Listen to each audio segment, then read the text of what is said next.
Hello friends, ఇవాళ పడుతున్న వర్షానికి ఏం తినాలబ్బా స్పైసీగా అని ఆలోచిస్తున్నా. సో బజ్జీలు అయితే కామన్గా ఎప్పుడు చేసేది కదా, సో కొత్తగా ఏదైనా ట్రై చేద్దామనేసి, కొత్తగా అయితే కాదు ఎప్పుడు తినేది.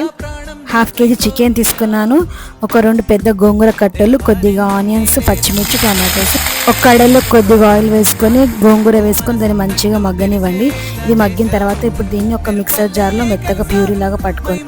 ఒక కడాయిలోకి ఆయిల్ వేసుకొని గరం మసాలాలు, ఆనియన్స్, చికెన్, టమాటోస్, పచ్చిమిర్చి ఇవన్నీ మంచిగా వాటర్ పైకి తిరిగిన తర్వాత ఇప్పుడు దీంట్లోకి అల్లం పేస్ట్, ఉప్పు, కారం, పసుపు, ధనియాల పొడి, జీరా పొడి ఇవన్నీ వేసుకొని బాగా దీన్ని ఒక 5 minutes అలా మంచిగా వేయించుకోండి. ఇది వేగిన తర్వాత దీంట్లోకి మనం ముందుగానే ప్రిపేర్ చేసి పెట్టుకున్న గోంగూర పేస్ట్ని యాడ్ చేసుకోండి.